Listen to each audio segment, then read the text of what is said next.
Lesson from Monarchs. I just had an experience from raising monarchs in our Gulfport, Florida, community volunteer vegetable garden. I had to fight, basically, about 3 years ago to create a pollinator garden. Here, this vegetable garden had been in existence for 9 years, and there weren't any flowers for the birds and the bees. Recently, I was working in the Monarch garden, where you must understand if you are raising monarchs or you want to, you have to have native milkweed in your state. I work with 2 people who know vastly how to raise monarchs and what the right native milkweed plants are. And this young woman started working with me. She and her husband have a native landscaping company. One of the first things she said to me was, "You are growing the wrong milkweed." I said, "No, I'm not. I work with Jay. I work with another woman who's been raising monarchs. This is all native milkweed." She said, "Well, I have been doing this as a job, so I know." And she was really snarky. She had me convinced after a few more weeks of listening to her that I was producing caterpillars, which it's a long and complicated parasite, that I was producing caterpillars that were infected with this parasite, which is 2 initials, OE. After listening to her, I contacted Jay. Now, this is during a hurricanes that we just had, and let him know that there was a young woman, gave him her name.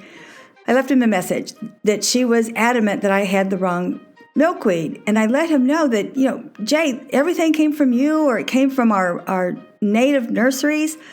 I was basically in a panic. Consequently, at the same time, I had just watched a webinar regarding the OE parasite. Then what happened, a little break there. Then what happened is I started watching this crazy webinar. Then I got really panicked that I was growing the wrong milkweed. I said to one of my buddies at the garden, explained to him the situation, that I was worried about this OE parasite. And he said, "Will you help me bring some milkweed plants back to my enclosed balcony?" That's what we did.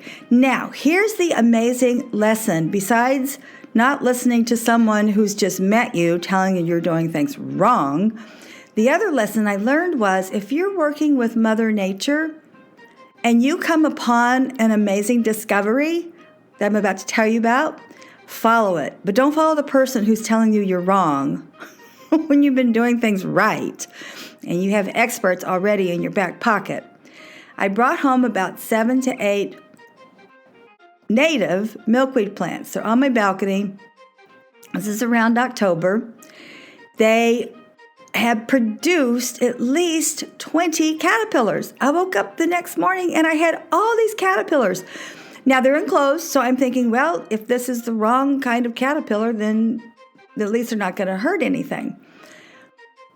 If you have never watched a caterpillar go into the J shape, which then it goes into the chrysalis, it's absolutely astounding and stunning Mother Nature.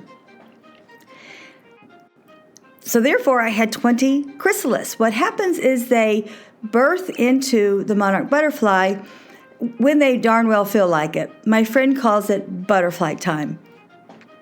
Then what I would do, once they bore themselves into the butterfly, I would take them on my finger, put them out my front door on plants because they have to dry their wings.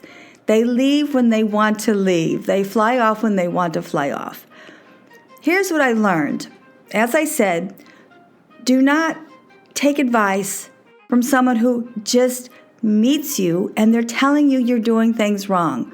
Remember that. If you have been doing research for 5 years, if you're working with an expert such as I was, Jay has been with the Florida Extension Service for 50 years. So he knows that I have the right plants because they all came from his seeds. So know in your heart that you are doing the right thing. when it comes to raising monarchs, dealing with Mother Nature.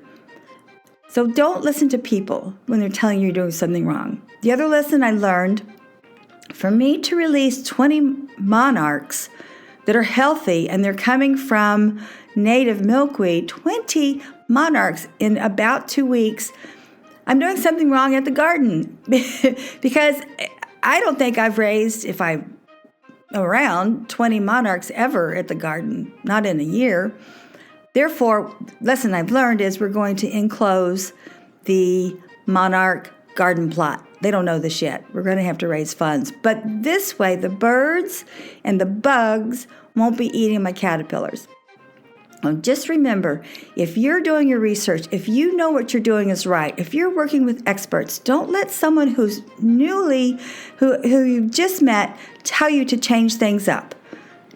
Although this was a great lesson, because now I've learned that we could raise many more monarch butterflies if we simply enclosed my garden plot for the monarchs.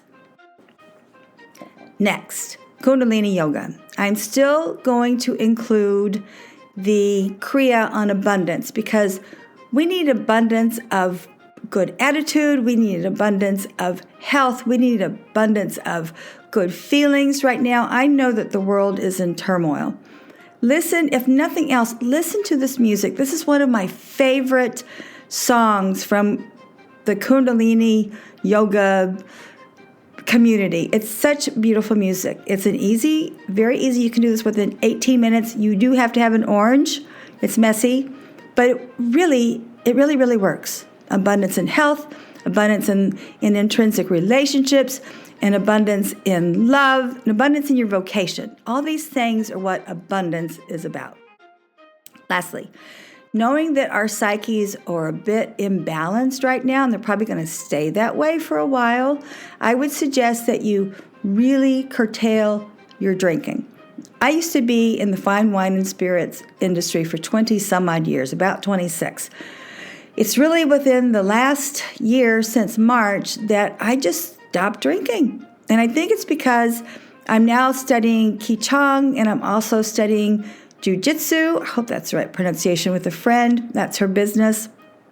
And I think because all of this self-help, self-improvement, spirituality is overwhelmingly good in my life, I think it's just kicked out the booze.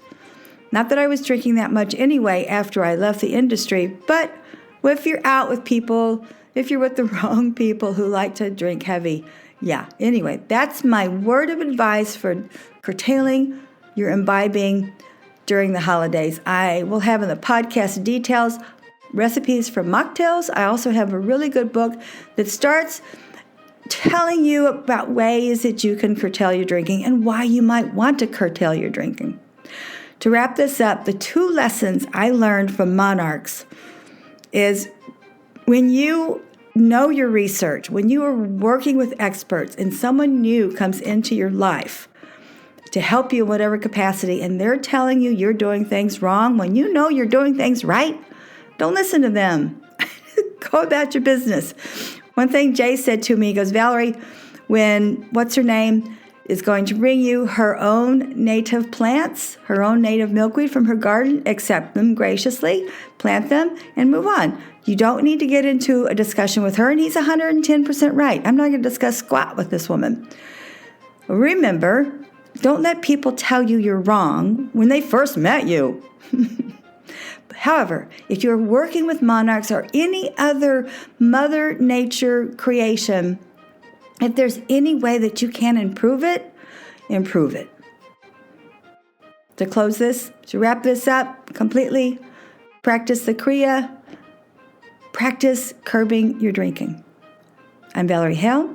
I create this podcast once a week to help people improve their lives. You will find in my podcast details, I also offer a one-on-one private public speaking class. I'm here to tell you about your strengths. I don't believe in criticism. It's a one-on-one class. It's really to help people stop using those filler words, and so before every sentence. Merci, au revoir.